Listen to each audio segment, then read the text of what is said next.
வணக்கம். வணக்கம்மா. எப்படி இருக்கீங்கண்ணே? நலமா இருக்கம்மா. முன்னாடிக்கு கலர் ஆகிட்டீங்க போல இருக்குது. ஆமாம், ரொம்ப வெயில்ல பயங்கர கலர் ஆகிட்டேன். பிரச்சாரத்துக்கு அலைஞ்சு கருப்பாயிருப்பீங்கன்னு பார்த்தீங்கன்னா இப்போ கலர் ஆகிட்டீங்க நீங்கள். பிரச்சாரத்துக்கு அதெல்லாம் இல்லை. அதான் இந்த நம்ம பிரச்சாரத்துக்கு போனால் கலர் ஆகிடும்ல.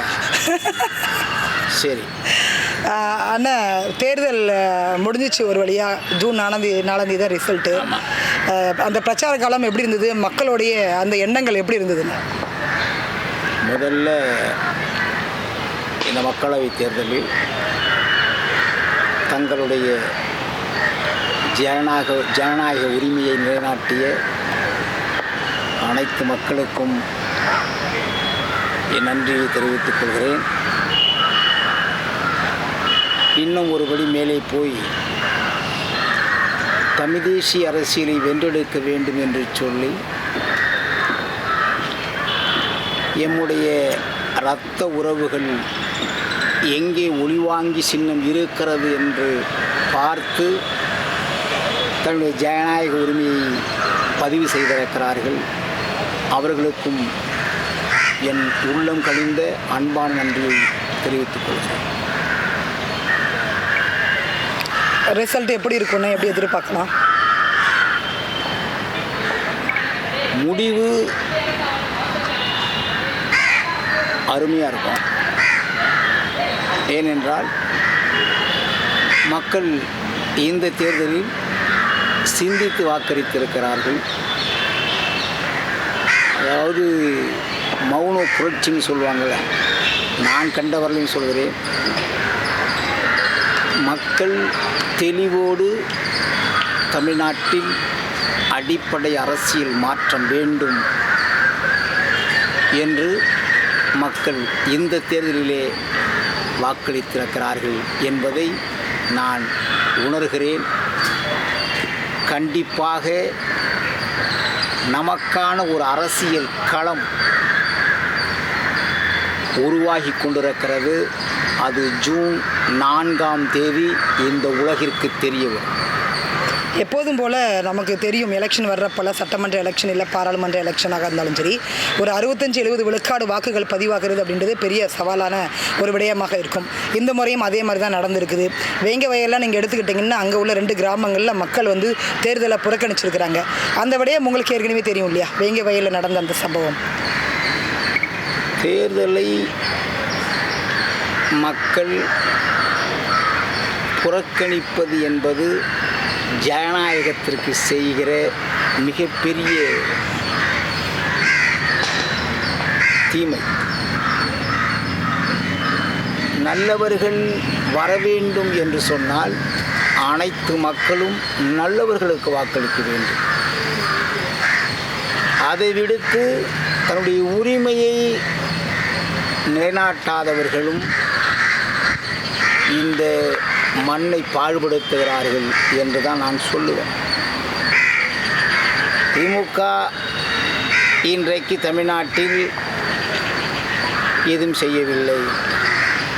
அதிமுக மக்கள் பணியாற்றவில்லை. திமுக 50 ஆண்டு காலமாக இந்த மண்ணிலே மக்களுக்கான எந்த திட்டமும் கொண்டு வரவில்லை. மக்களுக்கான எந்த வாழ்வியலையும் அவர்கள் சிந்திப்பதில்லை. அவர்கள் நோக்கமெல்லாம் இந்த மண்ணிலே ஓட்டு வாங்க வேண்டும்.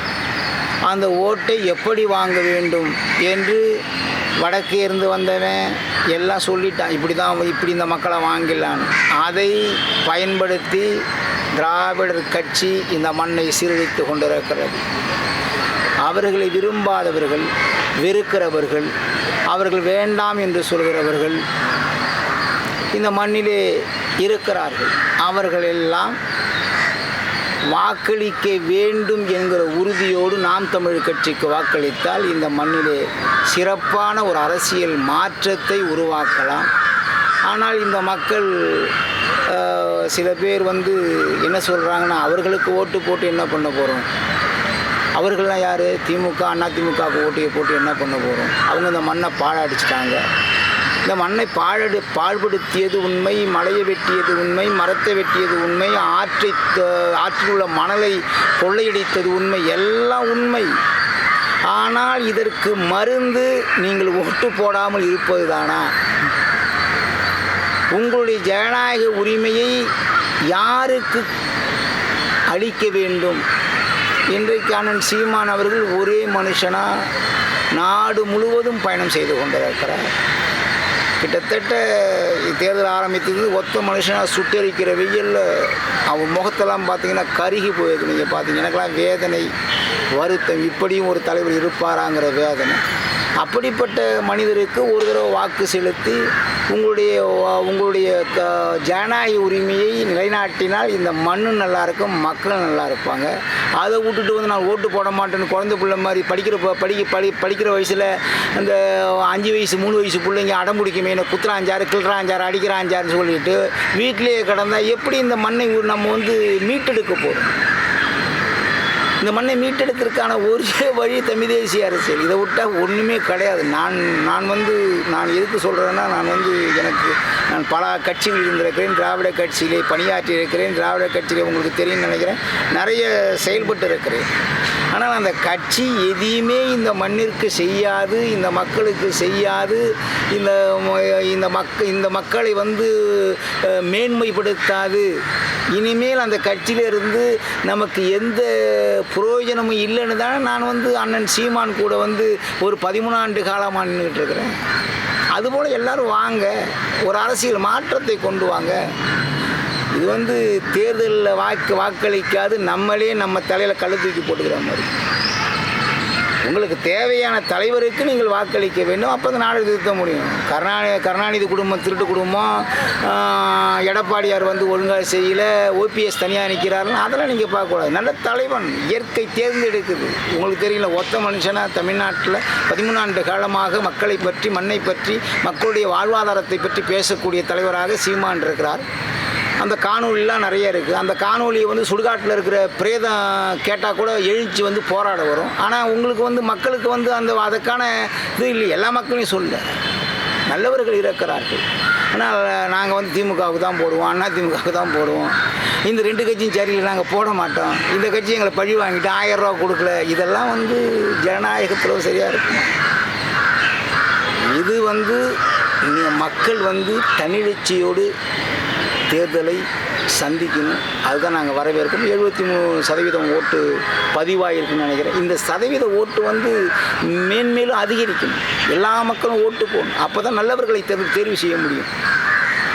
இந்த 50% ஓட்டு போட்டாக்க அந்த கெட்டவர்கள் தான் வருவாங்க. உங்களுக்கு தெரியும் நினைக்கிறேன், அந்த 50% 40% ஓட்டு போட்டால் அந்த கெட்டவர்கள் தான் வருவாங்க. மறுபடியும் தேர்தலில் நல்லா ஆட்சி கொடுக்க முடியாத வருவாங்க. 80% 100% ஓட்டு போட்டாங்கன்னா, 90% ஓட்டு போட்டாங்கன்னா இந்த மண்ணிற்கான மக்களை பற்றி பேசக்கூடிய, மக்களுடைய வாழ்வாதாரத்தை உயர்த்தக்கூடிய, மண்ணை பண்படுத்தக்கூடிய, மண்ணை மேன்மைப்படுத்தக்கூடிய தலைவர் வருவாங்க. அதில் நம்பர் 1 எண்ணுயிரனன் சீமான் இருக்கிறார். அது இந்த மாற்று கருத்து. வேங்க வயல் மக்கள் வந்து புறக்கணிச்சிருக்கிறாங்க தேர்தலை. அது எந்த ஒரு சேட்டலைட் சேனல்லையும் வரலன்னா நம்ம யூடியூப் சேனல் நம்ம போட்டிருக்கோம் எடுத்து. அது அங்கே நடந்த சம்பவம் உங்களுக்கே தெரிஞ்சிருக்கும். ஒரு மலம் கலந்த தண்ணீரை குடிச்சு கிட்டத்தட்ட இன்றைக்கி 18-19 மாதங்கள் ஆகிவிட்டன. அதுக்கான தீர்வு அப்படின்றது இன்னும் வரல. எப்படி பார்க்குறீங்க? இதை எல்லோரும் பேசுகிறோம். தமிழ்நாடு பேசியது, இந்தியா பேசியது, உலகம் பேசியது. ஆனால் தீர்வு என்னன்னு மனித குலத்திற்கு மிகப்பெரிய ஆபத்தில் இருந்தது. திராவிட மாடல் விடியல் அரசு இதெல்லாம் சொல்லிக்கிட்டு ஊராக திரிஞ்சிக்கிட்டு இருக்கிறாங்க. ஆனால் உலகத்திலே மனிதன் குடிக்கிற தண்ணீரில் மலம் கலந்த அவமானம் வேங்க வயலில் நடந்தது. அவங்கெல்லாம் அந்த மக்கள்லாம் கையெடுத்து கும்பிடுங்க. அந்த மக்கள் உண்மையிலே நான் நினச்சி பார்க்குறேன், ஒரு வெள்ளைக்காரன் காலத்தில் இது நடந்ததா? இதெல்லாம் வந்து சாத்தியம் இல்லை. அவன் வரி வாங்கினான். வெள்ளைக்காரன் வரி வாங்கினான். வரி வாங்கியதுக்கே, வரி கேட்டதற்கே இந்த நாட்டில் உள்ள நம்முடைய முன்னோர்கள் போராடினாங்க. வஉசியால் சிக்கியிருக்காங்க. நம்முடைய ஐயா நல்லக்கண்ணையாவுடைய மீசை முடி பிடுங்கப்பட்டது, ஒன்றா பிடுங்கப்பட்டது. நிறைய தலைவர்கள் போராடினார்கள். எதுக்கு போராடினாங்கன்னா வரி கேட்டுப்பட்டு. இன்னைக்கு நீங்கள் மூச்சு விட்டா வரி. மனிதன் வாழ்க்கையில் எந்த திசை திரும்பினாலும் வரி. பேசுனா வரி, பார்த்தா வரி, கேட்டா வரி, சொன்னா வரி. இது எப்படி சொல்கிறது? நான் 53 ஆண்டு காலம் இந்த மண்ணில் எப்படியோ வாழ்ந்துட்டேன். என் பிள்ளைங்க, என்னுடைய பேர பிள்ளைங்க, என்னுடைய சந்ததி விடையே இல்லாமல் நாங்கள் தவிச்சிக்கிட்டு இருக்கிறோம். இதை விட கேடுகட்ட கேவலம், கேவலத்தை விட கேடுகட்ட கேவலம் வேங்கை வயலில் தண்ணீரில் மலம் கலந்தது. அதைவிட உலகம் சகிக்க முடியாத மானுட இந்த உலகம் நினச்சி பார்க்கவே முடியாது. நீங்கள் பாருங்கள், நினச்சி பாருங்களேன். நமக்கெல்லாம் வந்து மண்டை சுற்றி கிருக்கிட்டு நான் கீழே விழுந்தேன். ஒரு தடவை வந்து நான் அழுதுட்டேன். குடிக்கிற தண்ணீரில் மலத்தை கலந்து அந்த தொட்டி வழியாக தண்ணி 3 நாளாக வந்து மக்களுக்கு பரிமாறப்பட்டு அந்த தண்ணீரை மக்கள் குடித்து அந்த மக்களுக்கு எப்படி காய்ச்சல் வருகிறது, எப்படி நோய் வருகிறது தெரியாமல் மருத்துவரிடம் கொண்டு போய் பரிசோதித்து அதற்கு பிறகு தண்ணீரில் மலம் கலக்கப்பட்டதால் குழந்தைகளுக்கு வந்து காய்ச்சல் வருது, பெரியவங்களுக்கு காய்ச்சல் வருது, உடம்பு முடியாது போல் சொன்ன பிறகு என்ன போராடுகிறார்கள் அந்த மக்கள் போராடுகிறார்கள். இதுவரை விடியலரசு, அதாவது சமூக நீதி காத்த அரசு, இவனுங்க அடிக்கிற பெருமை சகிக்க முடியல. அதாவது என்னன்னா, அவன் போகிறப்பெல்லாம் நல்ல ஒரு பெரிய ஏசி காரு, அதுக்குள்ளே சோறு, அதுக்குள்ளே நீர், அதுக்குள்ளே வந்து கழிக்கிறதுக்கான இது, அதாவது பாதுகாப்போடு போகிறான். போயிட்டு ஒரு செங்கல்லை தூக்கி காட்டான். ஒரு செங்கல், அது அங்கே ஆள் யாருமே இல்லை, அந்த இடத்துல ஆள் யாருமே இல்லை. அதனால் போயிருக்கான். அந்த செங்கல் கடந்து தூக்கிட்டு வந்துட்டாங்க. நான் என்ன சொல்கிறேன், செங்கல் இந்த மண்ணிற்கு என்ன செய்ய போகுது? அது திருட்டு பயிர் நட்டுருப்போம். யார்? அது அதாவது எப்படி சொல்கிறான், வயிற்று வலிக்காரனை கூட நம்பிடலாம், வயிற்று வலி கூட நம்பிடலாம். அது எப்போ வரையும் எப்போ போகும் தெரியாது. ஆனால் வடக்கத்தையான நம்பக்கூடாதுன்னு ஒரு பழமொழி.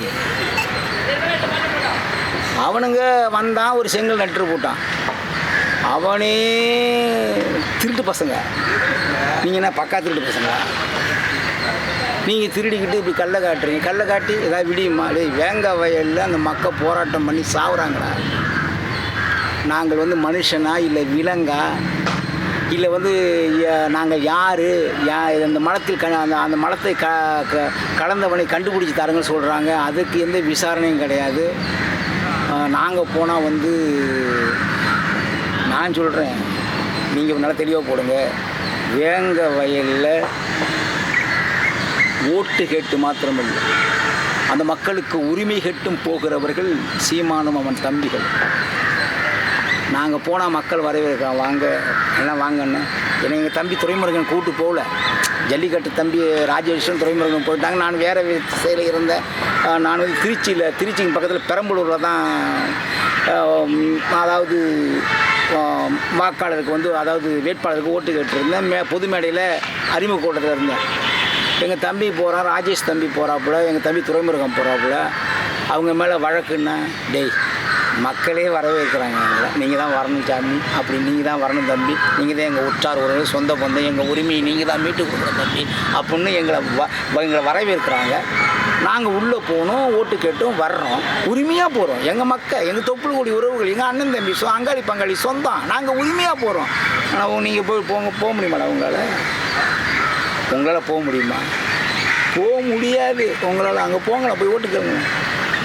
கேட்டால் வழக்கு, அதை நான் சொல்லிட்டேன், ஏற்கனவே சொல்லிட்டேன். வழக்கு, இந்த தூக்கு கயிறு வரும், அப்புறம் வந்து சுடுவான். இதெல்லாம் மறத்து போச்சு எங்களுக்கு. ஒரே நாளில் 1,75,000 பேர் எங்கள் தொப்புள் கொடி உறவுகளை ஈழத்தில் பலி கொடுத்த போது இல்லாத வலி வேதனையாடா நீங்கள் சொல்கிறது மிரட்டுறது வந்துற போது. எங்களுக்கு என்ன சிறை வந்து பொருள் சிறையும் வேலூர் சிறையும் வந்து புதுசாக. எங்கள் தம்பி இப்போ தான் எங்கள் 32 ஆண்டு காலம் 33 ஆண்டு காலம் செய்யாத குற்றத்திற்கு கொடுமை, அதாவது தண்டனை அனுபவிச்சு இப்போ தான் வந்து தாய் நிலத்திற்கு போயிருக்கிறாங்க. ராபர்ட் பயாஸு எங்கள் அண்ணன் சாந்தம் வந்து இறந்துட்டாங்க. இது போகிறதுக்கு இது இல்லை, அதனால அவரு போயிட்டார். ராபர்ட் பயாஸு, ரவிச்சந்திரன், ஜெயக்குமார், முருகன் எல்லோரும் இப்போ தான் போய்க்கிறாங்க. 33 வருடம் செய்யாத குற்றத்துக்கு. அதுக்கு சிறையை பார்த்தா நாங்கள் நடுங்கிற ஆளுனா நாங்கள் தயாராக இருக்கிறோம். இந்த நாட்டில் ஜனநாயக மக்களாட்சி தத்துவம், மக்கள் உரிமை இல்லாத நாட்டில் நாங்கள் மட்டும் வாழ்ந்தீங்களா பண்ணும்போது எல்லாம் அழிச்சு போட்டீங்க. இதோ ஈரோட்டில் வந்து 110 டிகிரி அதாவது வெயில் அடிக்குதுங்கிறான். இன்னொரு 10 டிகிரி 20 டிகிரி மைக் அடித்து கீழே விடுவாங்க. அவ்வளோதான். எங்கேயும் நடக்கும். மரம் கிடையாது. எல்லாம் பார்த்தீங்க பாருங்க. இந்த நாட்டை ஆள்றவனுக்கும் அறிவு கிடையாது. நல்லா தெரிஞ்சுக்கங்க. மரம்தான் எல்லாம் மரம்தான். மரம் நம்ம ஐயா வைரமுத்து அவர் கூட தான் இருப்பார். அங்கே வாழ்த்தி பேசுவார் எங்கள் ஐயா. மகிழ்ச்சி. மரம்தான் எல்லாம் மரம்தான். எல்லாமே மரம்தான். மரம் இல்லைன்னா கிடையாது. எது இல்லாமல் வாழ்ந்துடலாம். முன்னாடி எங்கள் அப்பா குடிசை சின்ன குடிசை. அதுக்கப்புறம் இந்த சீமை ஓட்டு அந்த நாட்டு ஓடு, அதுக்கப்புறம் சீமை ஓடு, அதுக்கப்புறம் கல் வீடு. இப்போ நான் அடுக்குமாடி கட்டடத்தில் குடியிருக்கிறேன். படிப்படியாக நான் வந்து குடியிருக்கிறேன். இதெல்லாம் இல்லாமல் நான் வாழ்ந்துருவேன். நான் மாத்திரம் இல்லை, உலகத்தில் இருக்கிற எல்லா மனுஷனும் இது இல்லாமல் முதல்ல கட்ட வண்டி, அதுக்கப்புறம் வந்து டயர் போட்ட வண்டி, அதுக்கப்புறம் அம்பாசடர், அதுக்கப்புறம் வந்து இப்போ விலை உயர்ந்த கார்லாம் வந்துட்டு, அப்புறம் ஃப்ளைட்டு வந்தது, அப்புறம் ஹெலிகாப்டர் வந்து எல்லாமே படிப்படியாக வந்தது.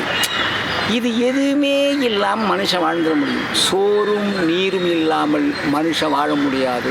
நாங்கள் 13 வருஷமாக உயிரை கொடுத்து எங்கள் அண்ணனும் நாங்களும் கற்றுக்கிட்டு கொண்டு எத்தனை ஜி வந்தாலும், எங்கள் அண்ணன் இப்போ 8 வந்துச்சா, எங்கள் அண்ணன் சொல்கிறாரு எத்தனை ஜி வந்தாலும் கஞ்சி இருந்தால் ராஜா வாழ முடியும். இதை விட, இந்த தத்துவத்தை விட எந்த உலக புரட்சியாளன் சொல்லியிருக்கானா? எதுவுமே இல்லாமல் வாழ்ந்துடலாண்டா. நீரும் சோறும் இல்லாமல் மனுஷன் வாழ முடியாது. நாங்கள் அடிப்படை தத்துவத்தை சொல்லிட்டு இருக்கோம். ஆனால் இன்றைக்கி இன்றைக்கி அந்த மக்கள் படாத பாடுபட்டு இன்னும் அடையாளம் தெரியும். நீங்கள் என்ன ஆட்சி நடக்குது? ஒரு சின்ன கிராமம்னா தமிழ்நாடு காவல்துறை வந்து அந்த அளவுக்கு புகழ் பெற்றது அப்படின்னு நம்ம வந்து வியந்து பாராட்டியிருக்கும் பொழுது இந்த விடயத்தை கண்டுபிடிக்கிறது அவ்வளோ கஷ்டமான விடயமா? ஒரு நொடியில் கண்டுபிடிக்கலாம். ஒரு நொடி தமிழ்நாட்டு காவல்துறை அரசியல் கட்சிகளில் மறைக்கிறாங்களோ? நான் சொல்கிறேன், தமிழ்நாட்டு காவல்துறை ஸ்காட்லாந்து காவல்துறைக்கு இணையான காவல்துறை. இந்த காவல்துறைக்கு இல்லாத திறமை எந்த காவல்துறையும் கிடையாது. என்ன கோடு போட்டால் நம்மால் ரோடே போட்டுருவாங்க. இது காரணம் என்னென்னா அரசியலுடைய அழுத்தம் தான் நம்ம அதிகாரிகளை வந்து சத்தம் காட்டாமல் நிற்க வைக்குது.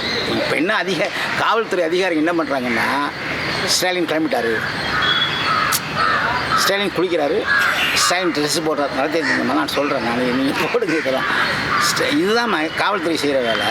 ஸ்டாலின் கிளம்பிட்டார். ஏன்னா அவர் உள்துறை அவர் கையில் வச்சுருக்காரு. சட்டை போடுறாரு, கழுத்துக்கு மேலே போடுற ஒரு சட்டை பார்த்துறீங்களா? நாலாம் கவருங்க, கழுத்து கீழே போட்டு தேர்ந்த கழுத்து, அவர் கழுத்துக்கு மேலே ஒரு சட்டை போடுவார். கழுத்துக்கு மேலே சட்டை போட்டார், வண்டி எடுத்துட்டாரு, கிளம்பிட்டார். அது வரலையும் யாரும் அந்த ரோட்டில் போகக்கூடாது, மறைச்சி வைக்கணும். அது வரலையும் யாரும் போகக்கூடாது.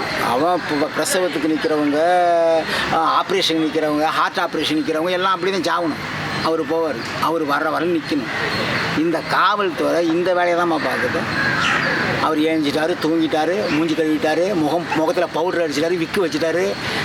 இதுக்காக தான் வந்து காவல்துறை வேலை செய்த ஒழிய மக்கள் பிரச்சனைகளை தீர்வு செய்வதற்கு தமிழ்நாடு காவல்துறை குறைச்சல. தமிழ்நாடு காவல்துறை அப்படி அதாவது இப்படி கோலாட்டி குறைஞ்சு இல்லை, அந்த மாதிரி ஆடுற ராஜானா காவல்துறை ஆடும். அந்த மாதிரி இருக்குது காவல்துறை. இது காவல்துறை நல்ல காவல்துறை காவல்துறை குற்றவாளி யாரும் தெரியும் காவல்துறைக்கு. தெரியும். காவல்துறைக்கு தெரியுங்கிறத விட ஆளுங்கட்சியில் இருக்கவங்களுக்கு தெரியும். நான் தெளிவாக சொல்கிறேன், ஆளுங்கட்சியில் இருக்கவங்களுக்கு தெரிஞ்சிருக்கும். இந்த அரசியல் ஓட்டு அரசியலை இவர்கள் ஓட்டரசியல் நடத்துகிற இவர்கள் இதை கண்டுபிடிக்க மாட்டாங்க. ஏன்னா அங்கே ஏதாவது கண்டுபிடிச்சிட்டா ஓட்டு குறையும், ஓட்டு போட மாட்டான், சண்டை வரும்னு சொல்லுவான். சமநீதி, மக்களாட்சி தத்துவம், சமூக நீதி எல்லாம் ஒழிஞ்சி என்ன எப்பயோ ஒழிஞ்சு போச்சு. அது அண்ணா காலத்திலேயே அது ஒழிஞ்சு போச்சு. இப்போல்லாம் நம்ம எதிர்பார்க்குற தப்பு இந்த ஆட்சி ஒழியணும், அவ்வளோதான்.